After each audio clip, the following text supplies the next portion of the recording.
So, solo levelling manga explanation and yeah! కొంచెం late అవుతది. లెక్కైతే రోజు అప్‌లోడ్ చేయాలి. బట్ 2 డేస్‌కి ఒకటైతే చేస్తున్నా. బికాజ్ కొన్ని వర్క్స్ అయితే ఉండటం వల్ల. సో, ఇంక చాప్టర్ స్టార్టింగ్‌లో మన జెన్‌వు అండ్ ఎజిల్ ఫాదర్ అయితే తింటా ఉంటారనమాట. ఎజిల్ ఫాదర్ ఉండి ఇలా అడుగుతాడు. "ఏంటి నీకు ఎంట్రీ పాస్ ఒకటుంటే సరిపోద్దా?" ఇక జెన్‌వు మనసులో ఇలా అనుకుంటాడు. ఈడికి అసలు ఏం అర్థం కాదు. ఈడికి బుర్ర లేదు.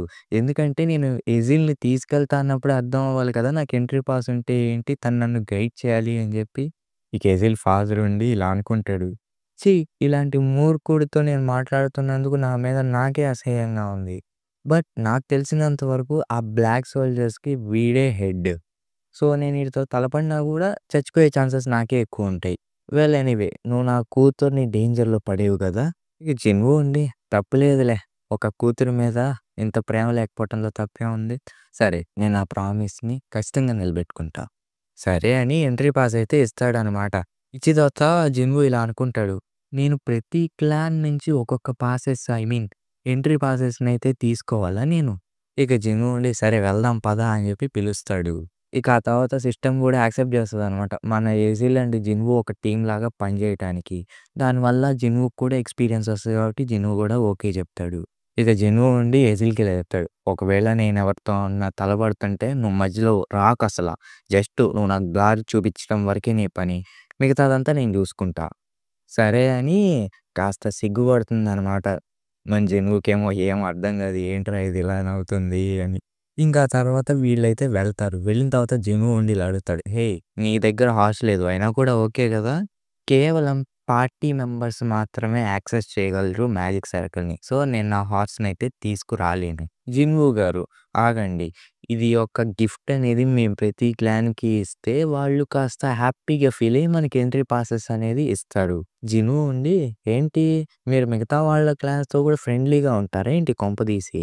ఆ! లేదు లేదు. ఎప్పుడు చూసినా మేము తలపడతానే ఉంటాం. డీమన్ వరల్డ్ ఇదొక్కటి మాత్రమే ఉంది కాబట్టి. పైగా మమ్మల్ని చులకనగా కూడా చూస్తారాళ్ళు. చిన్న క్లాన్ కాబట్టి. సరే నువ్వెక్కడికి వెళ్ళకు. ఇక్కడే ఉండు. పైగా నేను వెంటనే వస్తా. ఎక్కువ టైం ఏం తీసుకోను. ఏయ్! కొద్ది నిమిషాలు మాత్రమే తీసుకుందే ఈ ఫ్లేమ్ మొత్తం ఏర్పడటానికి. గార్షి క్లాన్ కాస్ట్‌లీ అది కూడా. ఇంక ఇటుపక్క హంటర్ అసోసియేషన్ దగ్గర చూసుకుంటే ఒక హంటర్ అయితే వచ్చుంటాడనమాట అమెరికా నుంచి. ఇంక వాడుండి ఇలా చెప్తాడు. మీరు ఇంగ్లీష్ బానే మాట్లాడుతున్నారు. బట్ నాకు కొంచెం అర్థం కాలేదు. కానీ ప్రస్తుతానికి మనం చూసుకుంటే 10థ్ ఎస్ ర్యాంక్ హంటర్ సంగ్ జిన్ వూ అయితే ఇప్పుడు ఎక్కడున్నాడో ఎవరికీ తెలియట్లా. ఆ! అవును. మా మానిటర్ డివిజన్ మెంబర్స్ కూడా కొద్దిగా కష్టపడుతున్నారు తననైతే వెతకటానికి. నేను మిమ్మల్ని ఎలా నమ్మాలి? హ్మ్.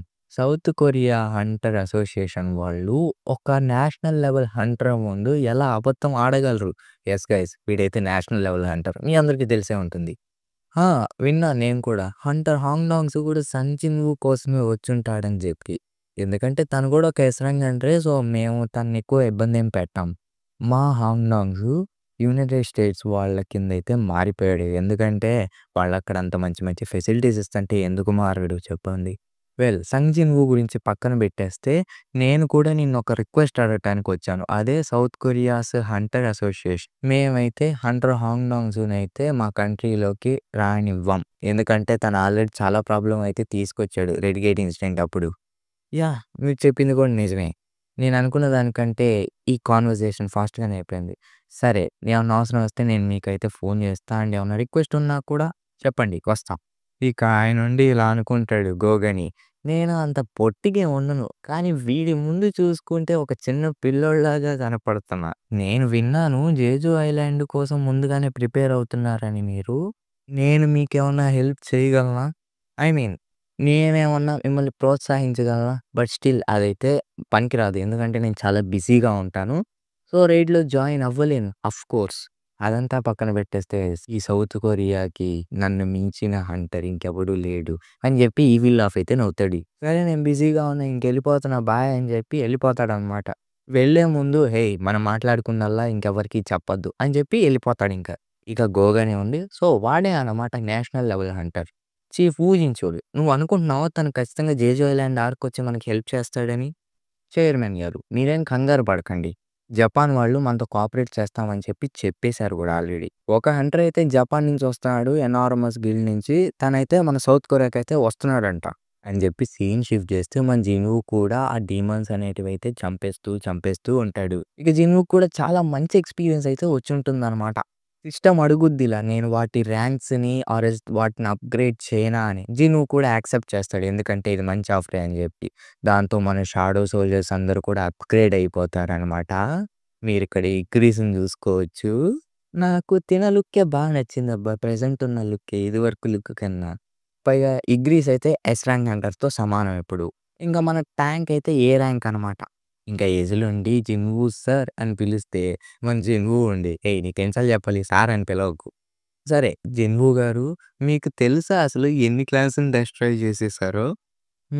89థ్ ఫ్లోర్ కాబట్టి మీ క్లాన్‌తో కూడా యేసుకుంటే షుడ్ బి 9. అదంతా పక్కన పెట్టేస్తే 19థ్ ఫ్లోర్ నుంచి దాటితే గనక చాలా హార్డెస్ట్ నోబెల్స్ అయితే వస్తాయన్నమాట. అవి చాలా స్ట్రాంగ్‌గా ఉంటాయి.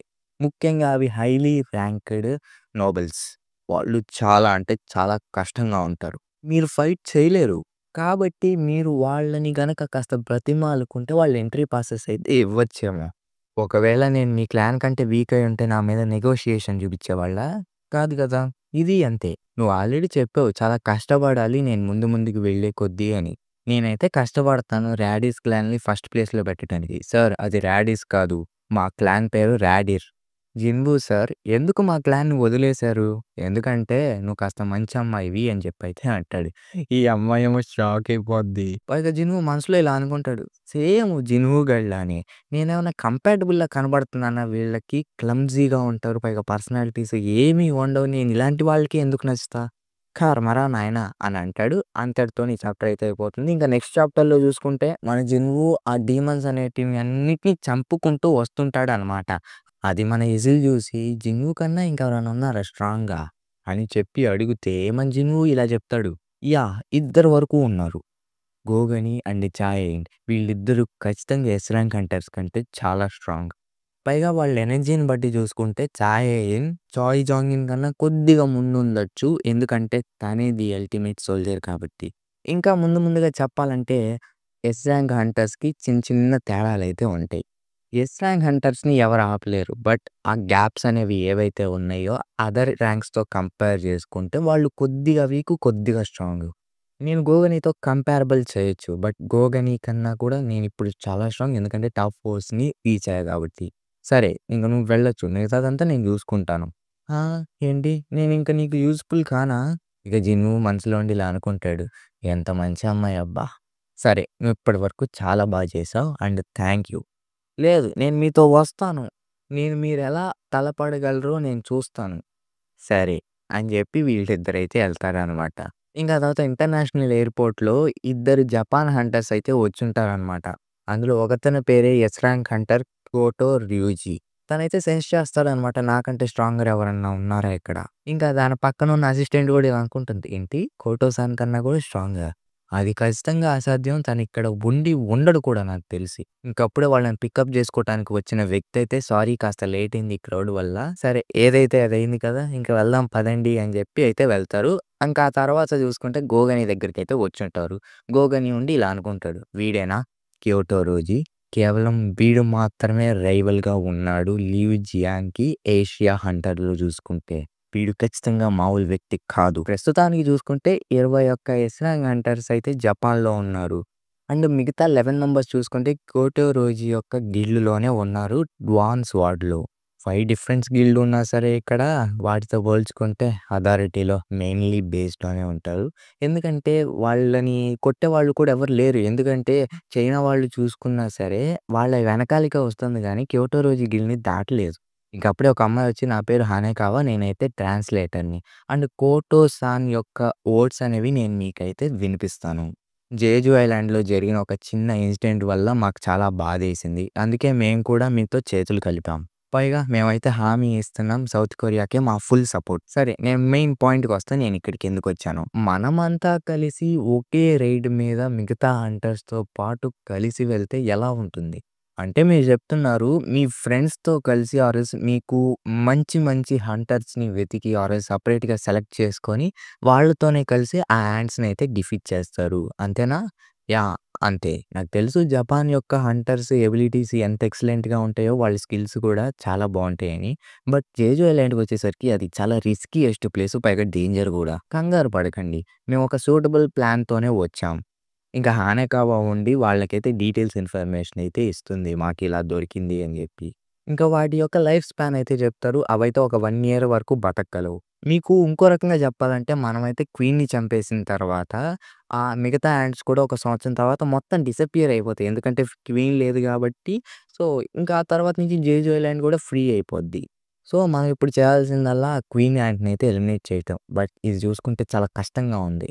ఎంతమంది సోల్జర్స్ చచ్చిపోతారో ఏమో! మీకు తెలుసా? ఆ ఒక్క యాంట్‌ని చంపడం కోసం ఎంతమంది చచ్చిపోతారో? మాకు తెలుసు. ఎందుకంటే మాకు డిఫెన్సివ్ ఫోర్స్ ఎక్కువుంది. అండ్ యాంట్స్ వచ్చినా కూడా మేము వాటిని డిఫెన్స్ వాడి చంపేస్తాం. బట్ అదంతా ప్రాబ్లమ్ కాదు. ఎప్పుడైతే మేము టన్నెల్‌లోకెళ్తామో అప్పుడు ఆ క్వీన్ యాంట్‌ని చంపేటప్పుడు పర్ఫెక్ట్‌గా ప్రతి ఒక్కళ్ళు ఉండాలి. సో, మేము అందుకేం చేస్తామంటే అందరం యునైటెడ్‌గా అయ్యి ఒక్క క్వీన్ యాంట్‌ని చంపేస్తే సరిపోతుంది. పైగా మీరు మా ప్లాన్‌ని నమ్మొచ్చు. ఏంటి? అవునా? అయితే ఇది పాసిబుల్ అంటావు. యాహ్! ఎందుకంటే 3 సార్లు ఎళ్లి సౌత్ కొరియా యొక్క హంటర్స్ అయితే చచ్చిపోయారు. పైగా వాళ్ళు ఆ యాంట్స్‌ని ఎంతమందిని చంపినా సరే తిరిగి అవి మళ్ళీ పుట్టాయి కాబట్టి వాళ్ళ కష్టం వృధా అయిపోయింది. ఇంకా కొన్ని యాంట్స్ అక్కడే బతికున్నాయి కూడా. అండ్ మోర్ ఓవర్ ఆ హంటర్స్‌నైతే ఆ యాంట్స్ తినేసాయి. లేదు లేదు తప్పు తప్పు అని చెప్పి ఒకడు అరుస్తే అదంతా కరెక్ట్‌గానే ఉంది సార్. మేము మ్యాజిక్ చేసి టెక్నిక్స్ అన్నీ చూసుకొని మీకు డీటెయిల్స్‌తో పక్కాగా డేటా అనేది ఇచ్చాం. నా గిల్డ్‌లో మొత్తం 11 ఎస్ ర్యాంక్ హంటర్స్ అయితే ఉన్నారు నాతో కలిపి. మొత్తం మేమే చూసుకుంటాం. యాంట్స్ ఇంత కదిలినా గూడా మేము వాటినైతే ఊరికే వదిలిపెట్టం. సౌత్ కొరియా హంటర్స్ ఆ క్వీన్‌తో తలపట్టడం స్టార్ట్ చేసిన తర్వాత మేము మిగతా వాళ్ళందరం కూడా అక్కడికైతే ఎంటర్ అవుతాం. ఏంటి? ఒకవేళ 10 ఎస్ ర్యాంక్ హంటర్స్ ఆ క్వీన్‌తో పోరాడుతూ ఉంటే, మిగతా చిన్న చిన్న ర్యాంక్స్ అనేవి టన్నెల్‌లో అయితే మిగిలిపోతాయి. మా అటాక్ ఫోర్స్ అనేది 2 టీమ్స్‌గా స్ప్లిట్ అయ్యి డిఫరెంట్ డైరెక్షన్స్ నుంచి అయితే అటాక్ చేస్తాం. అప్పుడు ఆ యాంట్స్ అనేటివి భయపడి మళ్ళా తిరిగి వాటి ప్లేస్‌కైతే ఎళ్ళిపోతాయి. సో, మేము అప్పుడు క్వీన్‌తో ఫైట్ చేస్తున్నప్పుడు అవైతే మిగిలిపోతాయి కాబట్టి మేమెళ్లి వాటిని చంపేస్తాం. And by the way South Korean team వాళ్ళైతే హెలికాప్టర్ నుంచి అయితే జేజు ఐలాండ్ మీదకి దూకుతారు. ఆ తర్వాత క్వీన్‌నైతే ఎలిమినేట్ చేస్తాం. మళ్ళా కూడా తిరిగి హెలికాప్టర్ మీదే వెనక్కొచ్చేస్తాం. ఇక గోగని ఉండి అవ్వచ్చు అది కూడా ఛాన్స్ ఉంది. బట్ క్యోటో రోజీ ఎందుకని మాకు సపోర్ట్ ఇవ్వటం కోసం తన మిగతా హంటర్స్‌ని కూడా అందరిని కూడా తీసేసుకొస్తున్నాడు ఒక్క ఇన్సిడెంట్ కోసం. ఇంక క్యోటో రోజీ ఉండి మనసులో ఇలా అనుకుంటాడు. ఈవెన్ నేషనల్ లెవెల్ హంటర్ కూడా ఎస్ ర్యాంక్ గేట్స్‌ని ఈజీగా క్లియర్ చేయగలడు. ఇప్పటి వరకు చూసుకుంటే నా పర్ఫార్మెన్స్ అనేవి మారతాయి జేజు ఐలాండ్ రైడ్ తర్వాత. ఎందుకంటే నేను నా పాయింట్‌నైతే రైజ్ చేస్తా. అప్పుడే నేను ది నేషనల్ లెవెల్ హంటర్ అనే ట్యాగ్ లైన్ నాకైతే వస్తుంది టైటిల్ కింద. నేషనల్ మొత్తం ఇంట్రెస్ట్ చూపించగలదు జపాన్‌తో కలిపి కోఆపరేట్ చేయడానికి. మిగతా 10 ఎస్ ర్యాంక్ హంటర్స్‌ని చూసుకున్నా గూడా వాళ్ళు సేఫ్‌గానే ఉంటారు. బట్ డేంజర్ కూడా ఉంటుంటుంది. కాబట్టి సౌత్ కొరియా అయితే రిఫ్యూజ్ చేయలేదు. పైగా ఇది రైట్ పాత్ అయితే కాదు. ఎందుకంటే నేను నేషనల్ హంటర్ అవ్వాలి కాబట్టి. బట్ తప్పట్లేదు. ఇక గోగని ఉండి ఇలా అనుకుంటాడు. ఒక రకంగా చూసుకుంటే సౌత్ కొరియాలో కేవలం 8 ఎస్ ర్యాంక్ హంటర్స్ మాత్రమే ఉన్నారు. నాతో కలిపి. ఎందుకంటే మిన్ బియాంగు అయితే రిటైర్డ్ అయిపోయాడు. అండ్ మిగతా 6 హంటర్స్ చూసుకుంటే వాళ్ళైతే పార్టిసిపేట్ అయితే చేయొచ్చు. మా డివిజన్ టీమ్ నంబర్స్ కేవలం సౌత్ కొరియా హంటర్స్‌తోనే డీల్ చేయలేదు. ఎందుకంటే ఇక్కడ మెయిన్ ప్రాబ్లమ్ ఏంటంటే మేము సక్సెస్‌ఫుల్‌గా ఆ క్వీన్ యాంట్‌ని చంపగలమా? అది పాసిబులా? ఏమోలే. కానీ డెఫినెట్‌లీ చెప్పగలను 'సంగ్ జిన్ వూ' ఉంటే గనక ఖచ్చితంగా పాసిబులే. ఎందుకంటే తన దగ్గర ఉన్న స్కిల్స్ తోటైతే ఈజీగా తానంతట తానే క్లియర్ చేసేయగలడు. పైగా హ్యాండ్స్ అనేవి రోజు రోజుకి పెరుగుతూనే వస్తున్నాయి వాటి సంఖ్య. అవి ఎప్పుడు ఎగరగలవో ఎవ్వరికీ తెలీదు. మేము ఆగలేం కాబట్టి సో, మీరిచ్చిన డేటా ప్రకారంగా చూసుకుంటే మీరు మీ ప్లాన్‌తో కంటిన్యూ అవ్వచ్చు. ఇంకా తర్వాత సీన్ షిఫ్ట్ చేసి మన జిన్‌వు దగ్గరికైతే తీసుకెళ్తారు. అండ్ మన జిన్‌వు కూడా 100థ్ ఫ్లోర్ దగ్గరికైతే వచ్చేసాడు. ఇంకా ఆ తర్వాత పైనుంచైతే ఒకడు నేల మీదకైతే వస్తాడనమాట. వస్తూ ఉంటే మన జిన్‌వుకి రెడ్ ప్రెజెన్స్ అయితే తగులుతుంది. అంటే ఈవిల్ ప్రెజెన్స్. ఇంక అతను వాడి నేమ్‌నైతే రివీల్ చేస్తాడు. వాడే డీమన్ కింగ్ బ్యారన్. వీడి మ్యాజిక్ ఎనర్జీ ఖచ్చితంగా మామూలుది కాదు. నేను వీడితో పోల్చుకుంటే గెలవగలనా అనైతే చెప్తాడు. అంతటితోని ఈ చాప్టర్ అయితే అయిపోతుంది. హోప్ మీకు మంచిగానే ఎక్స్‌ప్లెయిన్ చేశానని అనుకుంటున్నాను. And yeah! నెక్స్ట్ వీడియోలో అయితే కలుస్తా. Until then bye by.